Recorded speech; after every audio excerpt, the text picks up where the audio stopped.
I'm Jeff Hunt. He's Bill Thorpe. One of us might be unvaxxed. Hey, turn your head and cough. Wait, I don't think that's how we test for that. I don't think so. Sorry. We're Erase, erase. It's 8 a.m. in the Mile High City. Different test. Yeah, different test. Yeah, totally different test. Sorry about that. On this Thursday, December 4th, 2025, we're talking the CU Anschutz Medical School agreeing to pay $10 million in a lawsuit over COVID vaccine mandates. What happened? Well, they basically created a rule that said Catholics can't get the COVID vax exemption. Like they singled them out and then included some Buddhists in there. So they allowed it evangelicals. But when it came to being Catholic, they said, hold on, how Catholic are you? Are you really Catholic? And they basically launched into inquisitions. And so they got sued into the ground. Because the evangelicals over there, they're like, oh, yeah, you can have the exemption. But unless you're really Catholic, then we don't believe you. Now, see, the kicker is, and again, all my Catholics understand this, if you really wanted to do the Catholic test, you would ask them what parish they belong to, and then you quiz them on the bulletin. Because that's the really only important thing. That's the only thing. Yeah. Other than that, we know the stuff, the Bible stuff. I mean, again, we do read the Bible, but we also have someone read it to us up there in the church, and so we work through it, over a couple of years. So that's kind of the plan there. So the real important thing is to really find out if you're a Catholic, did you read the bulletin at the parish? That's how you know who the real Catholics are. Just saying. Who needs prayer? That's got to figure out right? what's going on for lunch at the school. That's it. That's really the important part here. And when is the next potluck? Let's go to the phone lines. Frank Evergreen. Good morning, Frank. You're on with Jeff and Bill. Morning. Hey, good morning. The only thing could have made that decision better was if they took it out of the pay and the salaries of the people who made the decision. But unfortunately, they're taking it out of our tax dollars. The question I wanted to call in about, and I think this is Billy's the guy who probably has the answers. The biggest thing I had a problem with was all these shutdowns was when they shut down the churches. To me, that seems like, the church is the one place that many of us, not all of us, obviously, many people don't have any faith. But many of us do. And that the church is the one place that many of us really need to go during these times of stress, et cetera. So I'm just curious what Billy thinks about shutting down the churches. Oh, that was a rough one for me. That was one that I found very difficult because I understand the community needs that are there. The other thing that was difficult is because many times in churches you have a vulnerable elderly population. Now, here's the thing. At my core, Frank, and this is a big, big, big if we as Americans were better at the, quote, lockdown behavior, end quote, I think I would still have mandated opening up churches. In fact, I think we could have gone with keeping schools open, but we were awful at our lockdown behavior, and we have absolutely crappy contact tracing. And that's what, for me, would have really been needed and have been a game changer. If I was going to be making the decision, Frank, it's easier for me to close schools and restaurants than it is for me to close a church. That's a really, really hard thing for me.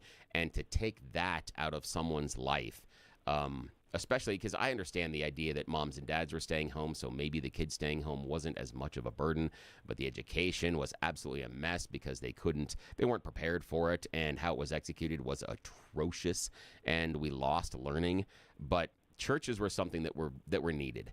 And I think that in my heart, I at least want to believe that individuals that go to church would have been really good at respecting some of the ideas about social distancing, washing your hands, wearing a mask, because the masks were about if you're shedding the virus. It's not going to prevent you from inhaling it from someone else, but it's if you're sick, you don't shed it to the people around you.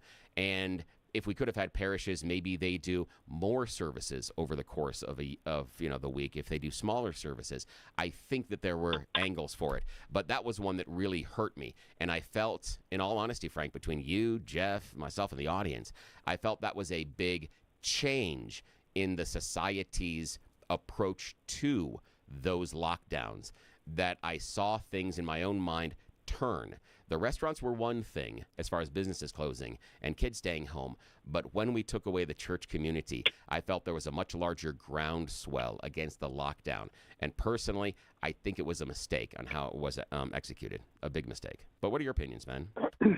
Well, notwithstanding what you just said, your guest said earlier today that the only old people that died were the ones that Cuomo put in the homes or whatever. But the thing about older folks, you know, I'm a regular churchgoer myself. Yeah. And I'm an older folk too. And this the Sunday Mass is probably, it's the high point of most of our week. Especially older folks who can't, you know, it's a major effort to get out. In some cases, not mine, thankfully. So anyway, you know, I think it's, I don't know, I think it was particularly hateful, to be honest with you. And, you know, especially the older folks who were, you know, even older than me, I guess, you know, who really look forward to that Sunday Mass to get right with life, et cetera. And Frank, part of the complication in this whole equation is once you start doing it, it's got to be blanket, and then you starting to get into questions of like hospitals, other ministries, like say the Denver Rescue Mission. Is that a church? How about Catholic Charities? Right? It's a huge can of worms that if you're like, all right, we're going to stop people from meeting together, what does that mean? And so during that time, Jared Polis was hosting a weekly conference call with pastors, right?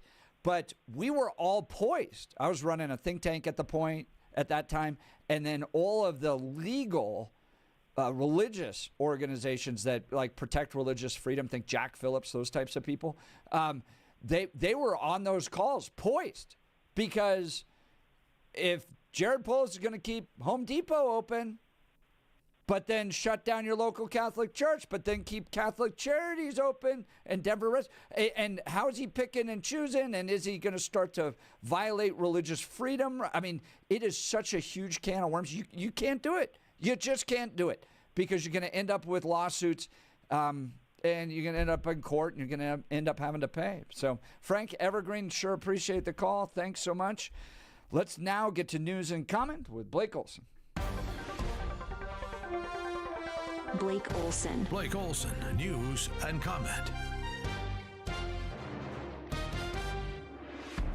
Hey, good morning. It is Thursday, 13 and partly cloudy in Denver, expecting a high of 40 today when the sun gets going here in a couple of hours. But it's icy this morning, and the sun is peeking out here and there. Use caution.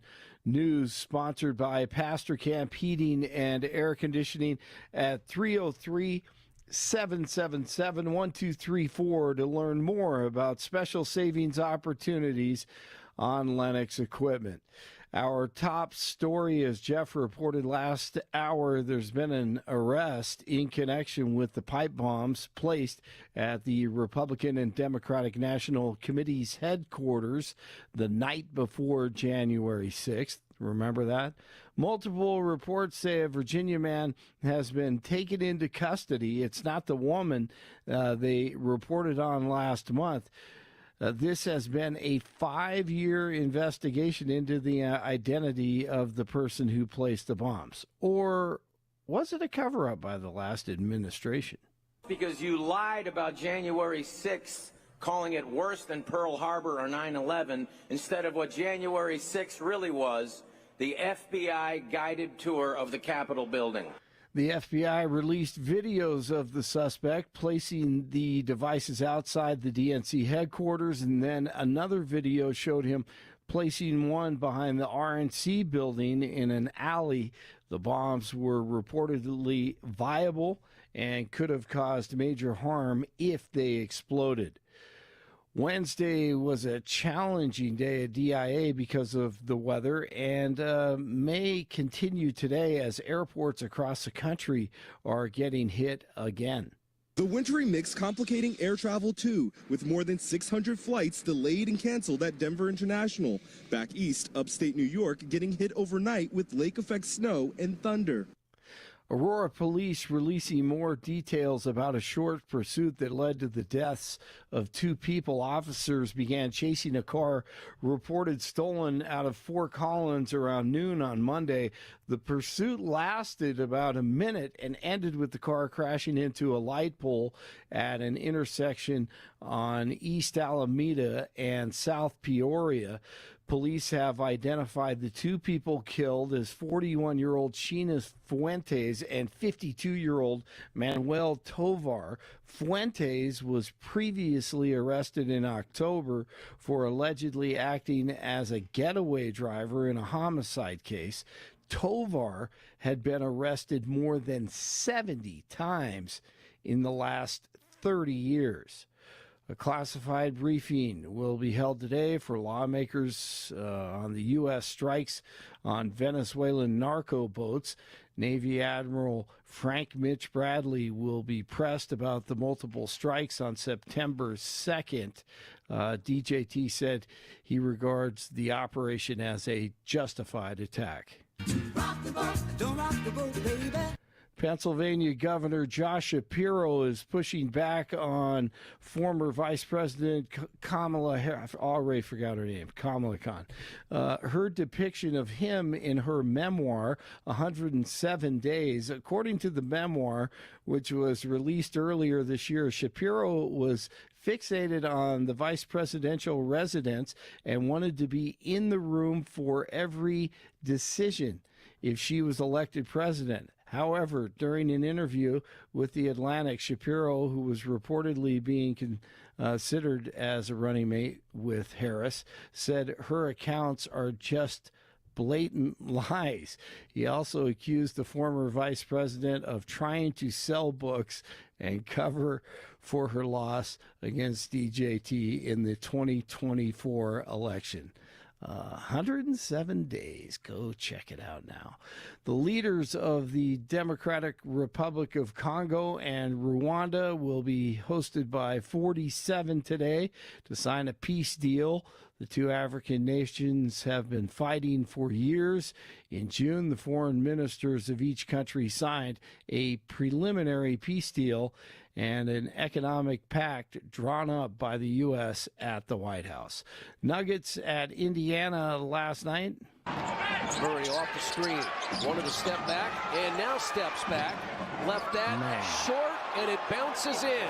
Jamal Murray hitting everything. 10 3-pointers and a team high 52 points. The Joker had 24, 13, and 8. 135-120. The final. Nuggets are 15-6. Broncos continue preparation for the Raiders on Sunday. Can't have a letdown. No letdowns. The Raiders are horrific. And there will be more Broncos fans at that game in Vegas. What if we lose? Oh, that's a nightmare. That is a nightmare, and it's a nightmare for the playoffs. There is something that is behind the scenes in this matchup with the Raiders that is really important for the Broncos' seeding heading into the playoffs. Yes. And what this is, just for the Jeff and Bill listeners, I know Blake already knows this, is it has to do with whether or not the Patriots or us, per chance, could be the number 1 seed. Right. And let's assume we have the same record. One of the tiebreakers that's super important in that scenario is head-to-head against shared opponents. Right now, we are undefeated against shared opponents that we have in common with the Patriots. The only question mark right now is the Raiders. The Patriots have beaten all the similar teams, but they have lost to the Raiders. If we win against the Raiders, we're 6-0 in head-to-head matchups, and they're 5-1, giving us the tiebreaker, which could be the number 1 seed in the playoffs. So this matchup against the Raiders is vitally important to playoff seeding. So all Bronco fans out there, they're like, oh, we just need to do it. No. This is important. This game absolutely matters if we're serious about the playoff chase. It absolutely does. No question. You have to look at it like it's a Super Bowl. You really going into this one. Yeah, and you have to look at it like they're the best team in the NFL. You have to look at it like you're playing the Patriots. Yes. So this you need to make this a statement win. That doesn't mean putting 42 on them, but it means taking care of business. Yeah. You're the best. NFL tonight, the Lions play host to the Cowboys. This game is going to be a great one tonight. The Lions and the Cowboys, because they both are on the outside looking in, and they both, have, could be there. They could be a team that could go deep into the playoffs. And they both look really good at times, and then look completely lost at other times. Exactly. Yeah. So this could be a lot of fun. That Dallas defense when they were here in Denver. Oh my gosh, they look like the Raiders. Yeah. Yep, and then there are other days doubt. they show up and you're like, wow, how many All-Pros they have on that team. Yeah. Exactly. Yep. And same thing, you never know with Dak Prescott. Who's showing up? Yeah. Yep. Oh, man. Boy, this is going to be fun. All right. Let's rock the boat. 11 in Parker, 12 in Westminster, 13 in Denver. You're waking up with Jeff and Billy. Blake Olson, News Talk, 710 KNUS. Be on the lookout for some limited visibility and areas of fog to get your day started. After the fog burns off, becoming mostly sunny, highs mid to upper 30s. Fair tonight, teens and 20s. Mostly to partly cloudy, upper 30s to near 40 on Friday, near the mid-20s Friday night. Mostly to partly cloudy Saturday. During the course of the day Saturday, there will be a chance of snow showers, as tonight, Friday, and Saturday, there will be snow in Colorado's mountains, with a few snow showers reaching the plains.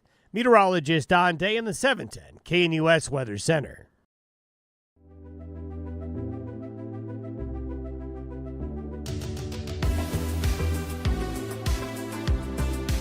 All right, phone lines are hot regarding the CU Anschutz Medical School agreeing to pay $10 million in a lawsuit over COVID vaccine mandate. They weren't fair to the Catholics and the Buddhists. Evangelicals, they got the opt-out of having to, but if you were Catholic, you had to prove it. Really? You really want the vaccine mandate opt-out? Prove to me you're really a Catholic. Who's your favorite pope? Right. Name the Stations of the Cross. Yeah, and as Matt Lamb, who joined us from the College Fix, pointed out, a first-year law student could have helped CU Anschutz get around this problem. Yes, they could have. Let's go to the phone lines. Mary, Wyoming. Good morning, Mary. You're on with Jeff and Bill. Morning, Mary. Hey, good morning, you two. What I wanted to address was the people don't remember all the history of the vaccines. When we had COVID, a lot of, it was the older ones that, I would say older 50s, that did not want to take the shot. We remember what happened in 1990. It seems the government and the pharmaceuticals every 20 years come up with a mandate of having to take vaccines. In the 1990s, if you were a health worker, a restaurant, bartender, server, you had to get a health card. That health card required that you take 3 vaccines to be able to get that card. When that happened, people have a tendency to forget the government had to halt it because so many people came down with Guillain-Barré. I was one of those. I had to get the shot because of the job that I was working with.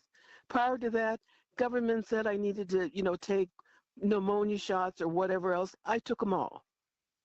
I believed in that. But after that, and then when COVID came, it was like there was no way. And I got COVID. I got COVID in March of 2020 at the height of it. One of the community members here gave me a hug in front of the post office. Turns out he was the first one in the newspaper diagnosed with COVID. I didn't know that because I was home fighting for my life. I refused to go to a hospital. And what I did is I self-medicated because I had learned from my cancer experience not to always go with what the pharmaceutical and medical wanted. In other words, I stayed at home. I took Boost, the oxygen. I doubled up on my medications. I drank electrolyte because that's what they put in those bags to help with your system. I drank electrolyte water. And for 3 weeks, and I almost died because, hey, I was COVID's a poster child. I was black. I was 80.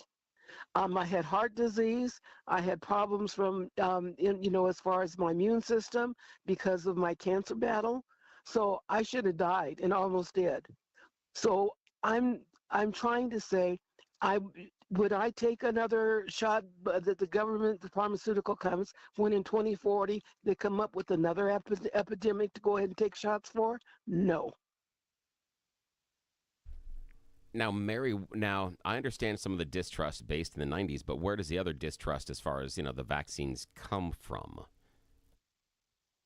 Because, I mean, we've got some science behind vaccines. I acknowledge that the scientific explanation and the communication around the COVID vaccine was obtuse at best. They were really bad about explaining what it is, what it does, and the why behind it. And there were some things that we didn't know at the time either, because again, science evolves and changes, just like we didn't know about the COVID vaccine was a novel virus. We didn't know a lot about it.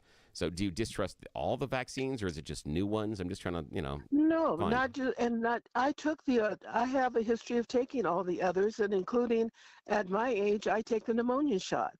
So no, there are, I do the tetanus. I would question, and I've said this before, I have a history with the medical profession with my children. My daughter was one of the first ones in a study, and it was chemotherapy for children leukemia. She was 1.5 years old when she was in that study. As I've aged, I realized that things, and as I looked, because the other kids in that study were black. They were testing, it turns out, chemotherapy, which ended, am I saying chemo? Yeah, chemo, as a result for leukemia. And it turns out that was what it was. We were in the study they followed us after the initial hospitalization, and then it was University of Washington on where she would go and get her treatment when she was, when we were out.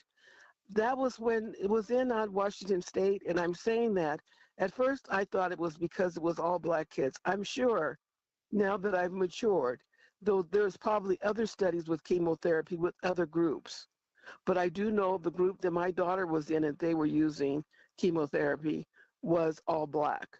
Oh, that's interesting. Now, Mary, I got a question, though. What gave you hesitancy about the COVID vaccine? What made you, question that specific medical treatment? Their history. And, whose history? Government history or pharmaceutical company history or what? Pharmaceuticals. It is about the money for them. I mean, excuse me. It isn't that this is all humanitarian. And I'd say the same thing about the cancer research. What would happen if we did cure cancer? What would happen to all those workers and doctors and researchers and scientists, et cetera? What jobs would they have? So where is the hurry to go ahead and get a cancer thing? And I'm sorry, that's like to me on the vaccines. Why every 20 years? If you go back to the 70s, they had another epidemic where, again, vaccines. That's why I'm saying it seems like every 20 years, they come out with something to have to mass inoculate the citizenry. Well, so the cancer cure would be the fact that the company that comes up with that becomes one of the most valuable companies on the planet. And so, again, I understand the idea that you're saying that it is the greed motivator that prevents them to getting to the cancer cure, but I would argue that the payoff for having the cancer cure, that's the even larger greed payoff. That if you're chasing the giant pile of money, then you chase the giant pile of money. Bill, they have pretty much a cancer cure. When I went through my stage 3 cancer, I didn't go the normal way. I chose to go outside the box.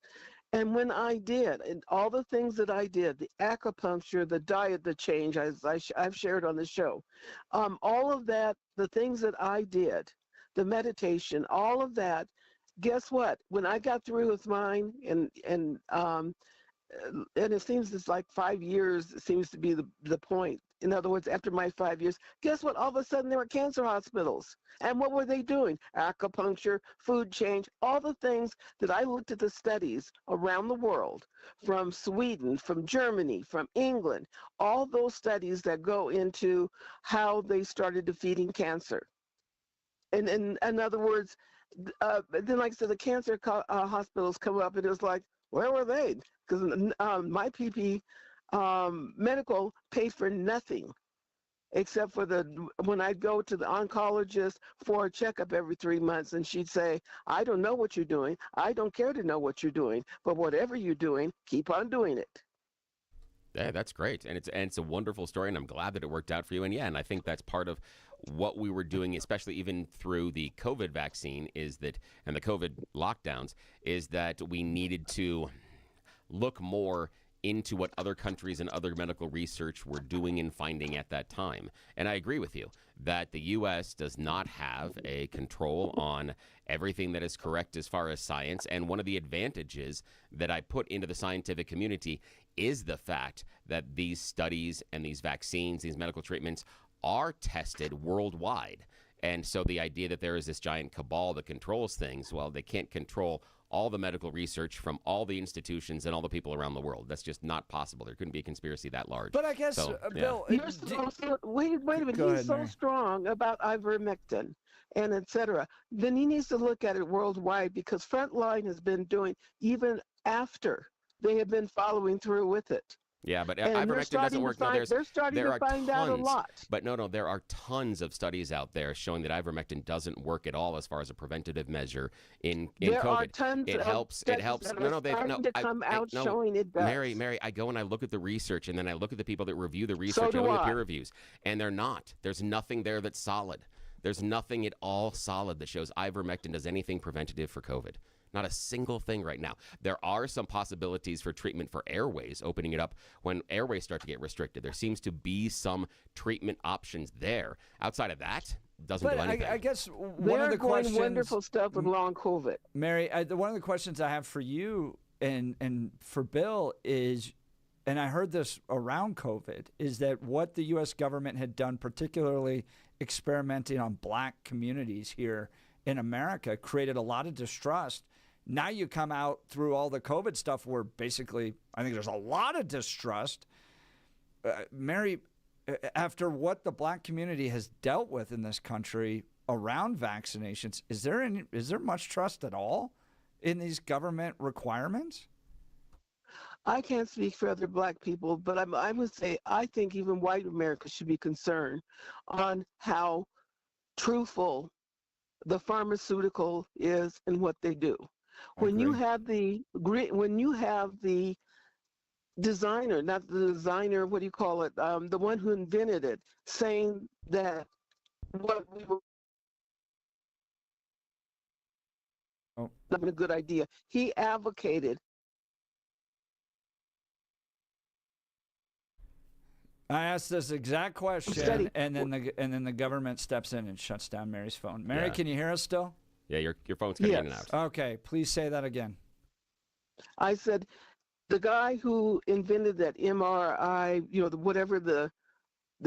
what makes it that the COVID vaccine what it is, he came out against that. He had never designed it or discovered it to be used as the vaccine, that there were other issues, especially that long-term that we're going to see.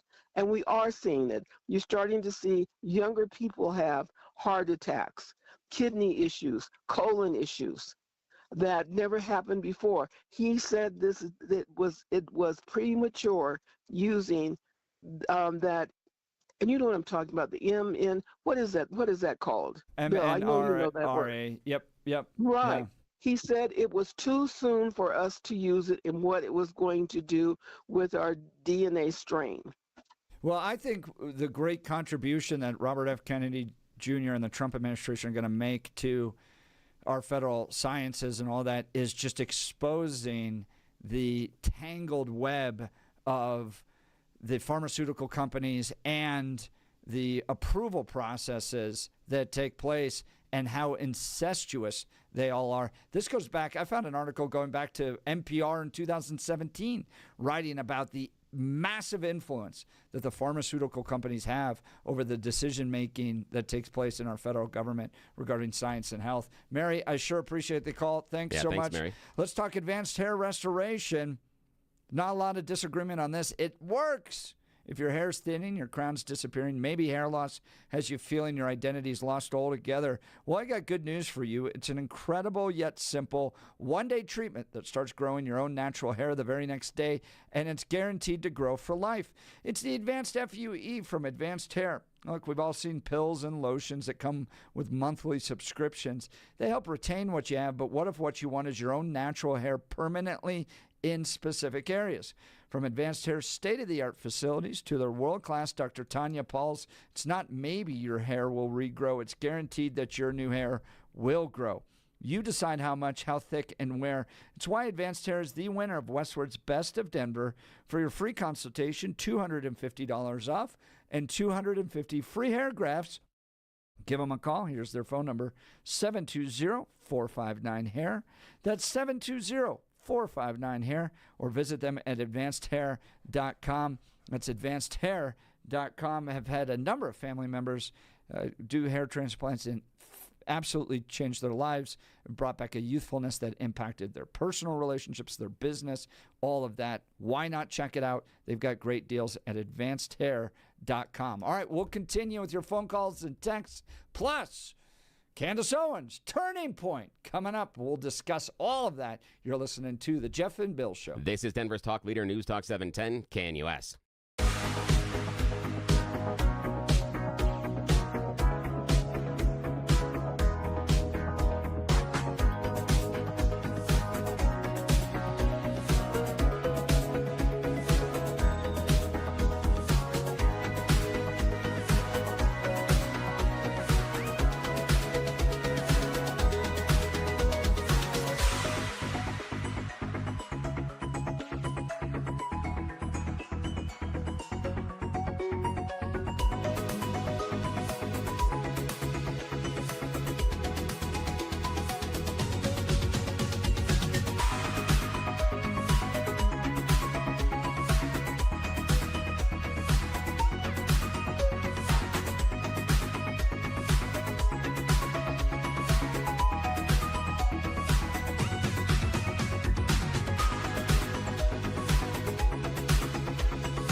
Orange is hot on this one, Bill. Holy cow. They like debating with you. Yeah, they do. 720-819-5115 is the Dan Caplis Law text line. 720-819-5115, or give us a call at 303-696-1971. Bill, big day yesterday. Yes. Turning Point USA responding to a lot of the allegations from Candie Owens. They did a kind of video. One of the producers of Charlie Kirk's radio podcast show gets on and responds to a lot of the allegations made by Candie Owens. Now, before you do the allegations and response, Yeah. were you surprised, one, at either how they did it or the method in which they did it? Were you surprised at all? I'm just wanting your, your first blush on it, because you talked about suing them into the ground, and that's where I thought they were going too. So the way in which they chose to confront the conspiracy theories from Candice, I thought was interesting. Well, I think they're giving her some avenues out still, right? Okay, like, that seems fair. You get a producer from Charlie's show. It's not Erica, right? So you're still down on the totem pole. Yeah. And it's kind of working its way up. And at this point, Candice can go, well, we really can't. And some weird new conspiracy pops up, and off she runs on that. Because Turning Point's rejecting everything. Yeah, there's like everything yeah. she is saying, right? And so there's still an opportunity for Candice to go find another weird conspiracy theory to chase. I don't think she's going to.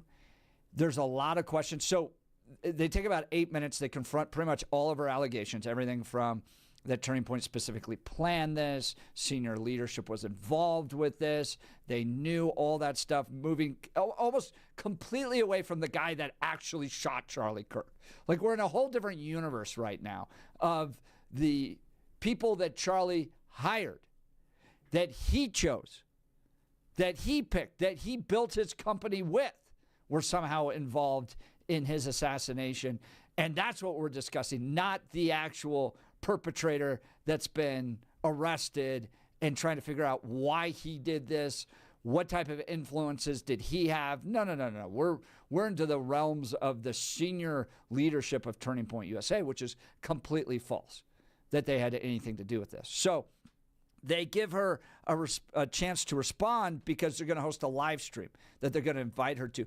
But people have pointed out to me that Candie Owens has turned down debates and opportunities to debate Ben Shapiro in the past, for instance, on some of her anti-Semitic beliefs.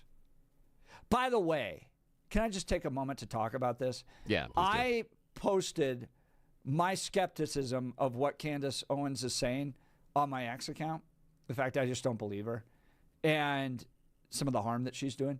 And the weirdest, most rabid anti-Semitic posts have followed me over there.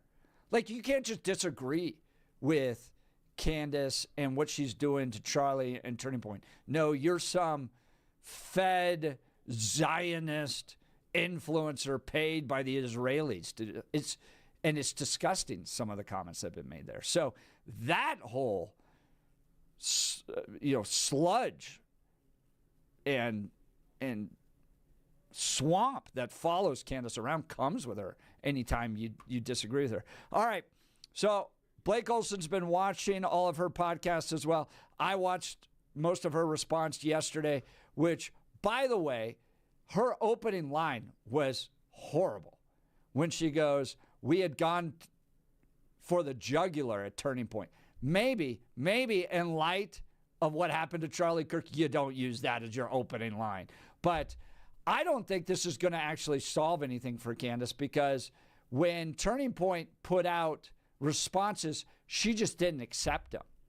So I think you're going to have a big debate where it's not going to be good enough for Candice, and she's just going to continue to do this. Blake, what did you think? By the way, just since you mentioned it, there have been on a couple of occasions, and this is going to happen, Andrew Colvin a couple of times has used the jugular thing. Life is going to happen after the assassination, so I get it. I didn't even think about that. I thought her opening statement was great. Andrew Colvin is one of the producers also, which I thought was kind of interesting why he didn't do it last night. But as Candice said, maybe he was traveling or whatever. Blake Neff did the statement. And I agree with Candice. I mean, it sounded like, 15 to 20 attorneys wrote the thing, which is fine, whatever. I thought, I disagree with you. I thought she was spot on. I thought it was fantastic. And I think this is healthy. It's a great thing for Turning Point USA if they want to survive. And I think it's great for Candice. I mean, clear the air. The reason she didn't want to. Why? We haven't even had a trial. Well, I mean, Blake, these are all conspiracy theories. I get it. You could have the trial, and then all of a sudden we're like, wait a minute.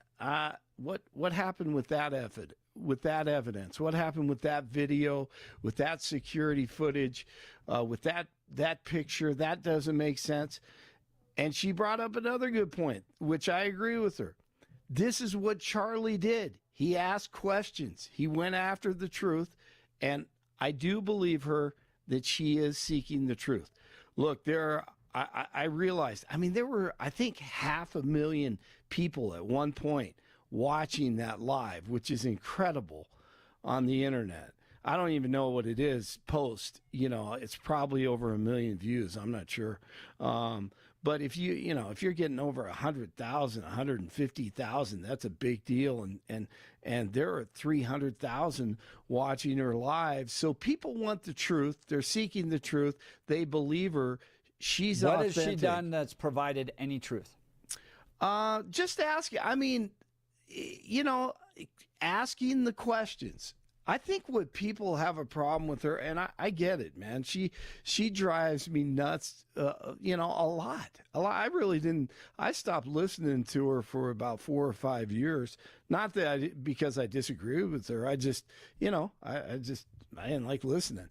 But as I watch her and listen to her, she's gonna rub people the wrong way, like she does you. She gives you headaches. But I have to be honest with myself. She asks great questions. That a lot of people are asking. I think Blake, that's just. Oh my gosh, I'm trying to hold back here. For example, yeah. you don't believe her. You said she's full of crap. Okay, let me tell you who I think is full of crap. What's his name? The pastor, Rob, whatever. Rob, one of the pastors. The dad of Mikey, whatever. McCoy, Rob McCoy. Okay, I'm listening to his sermon, and I'm like, man, I don't trust this guy. I don't know if he was just, he was just stretching the truth, exaggerating or whatever, but I'm like, dude, I don't trust him. Candice is a personality and an influencer and a reporter. You could look at, you could take it from that perspective. He's on the pulpit, man. Blowing his son up like he's some hero, like American hero with blood all over him. He didn't do anything to try to help save Charlie's life. And it's true. He was on the phone a half a second after he was shot and walks the other way. There are tons of questions, just odd, weird things, man. I don't care. If my best friend gets shot in the neck, man, I'm down there I'm taking off my clothes, trying to stop the bleeding. I didn't see anyone doing that. I saw him moving him around, doing things that you're not supposed to be doing. And by the way, one of the questions was, the medics or whatever, they were right there with all the equipment following them. They denied the care. So I have more questions about them. I want Turning Point USA to survive, but these guys are, they are tanking big time. And, I kind of felt bad for Blake, who was reading this. It was uncomfortable. It was staged. It was attorney-esque. That's because they're going to sue Candice into the ground, and she deserves that is her to point. be. So why don't we just sue everybody? No, she is causing direct harm. Blake, she is causing direct harm to Turning Point. She was asking the questions, and all they have to do. Why can't the CEO come on there and say, "Look, I made a phone call because this donor was one of the best friends of Charlie Kirk. I mean, why? I mean, do we have to go? Because litigate it's this never enough for Candice, and you know that she's going to continue to jump around, even if they agree. respond directly. Like Mikey's wife doesn't actually plan the events. Well, she's still involved, and he wants all around. I agree. Okay, look, there are things like that where I'm like, whatever. I mean, these are not good faith questions. This is an effort to distract from the actual perpetrator, and it's an effort that's directly resulting in the harm for Turning Point. She's calling for donors to get their money back. The very institution that Charlie built, that he poured his life into, that he hired all these people to be with. I mean, this is disparaging of Charlie. You may not say it's directly disparaging, but if all the people he hired and built his institution around him committed this great effort to harm him and what is the word I'm looking for? Deceive, shoot him in the back, stab him in the back, right? Then that's a condemnation of Charlie himself. And we have a process for this where you have evidentiary rules, you have an impartial judge, opposing counsels, cross-examination, you have constitutional rights, case law, a jury appears to determine guilt, and even an appellate process. We're not even allowing that to play out. Instead, what Candice has done is irreparably harmed the reputation and the institution that Charlie built himself, all because of her own pride, and this is ridiculous. I don't know if it's her own pride. I do think it's relational. I think she loved Charlie as a friend, as a great friend, and that's I think that's what she's expressing. I do think Turning Point, they're doing the right thing. Open this thing up. I mean, have the live stream, lay it all out there. I think they're doing the right thing. Wherever they may sit or whatever, if they could have an open dialogue, I think that would be healthy for both, and conservatives. Do you think Candice will do it? Oh, yeah, absolutely. She's backed out on debates before? Well, the Ben Shapiro thing. Now, Ben Shapiro sat up there and lied to Megyn Kelly last week. No, he didn't. No, he didn't. Yes, he did. She has inferred that Erica was a part of this. She didn't say that, though. I have watched every episode, and she does not ever. I don't come away from that thinking, oh man, she thinks that Erica was a part of this. I have never thought that. She actually backs her up, and he lied about that. He put that out there because he knew social media would take it and clip it, and there would be 10 or 15 seconds worth of video that were damning against her. Now, guys, I got to interrupt here. We got to step aside for a break. We can continue this in a second. But the only pushback I'm going to say is that when Candie Owens says she's just asking questions, she never listens to the answer. It's always, she doesn't sit there and she never accepts any answers. She always says, but what about, and she changes and moves the goalpost. And the Brigitte Macron idea, that was perfect example, where at first it was that Brigitte Macron never actually existed. Then it was that her older brother became Brigitte. Then someone else became Brigitte. And then it, when she gets the answers, all she does is she just shifts to a different question. So she's not just asking questions, because if she was, she'd listen to the answer and then look at it and see if she accepts it. But she doesn't. She just moves on to another conspiracy. We got a break. All right, we got a break. We'll continue the debate. You're listening to. It's not too often Blake and I debate. I know. No, it's Billy and I. I'm used to having to be like, Bill. I know. Now I have to switch. Blake. All right. I'm sitting here eating popcorn. It's fun. We'll continue. You're listening to the Jeff and Bill Show. Grab the popcorn, Denver. This is Denver's Talk Leader, News Talk 710, CanUS.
Jeff and Bill show. Blake and I debating Candice Owens. Look, I understand Candice's appeal. I put her on the stage of the Western Conservative Summit one year. All right?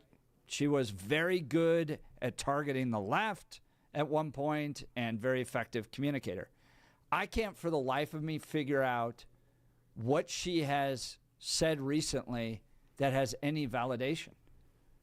Anything about Macron, anything about Charlie, any of that stuff, right? We're off into la-la land, and she dances around so much and jumps all around that you can't follow any of it. I don't think she said anything of relevance at all that's been actually truthful. Prove me wrong. We'll continue. You're listening to The Jeff and Bill Show. This is KNUS.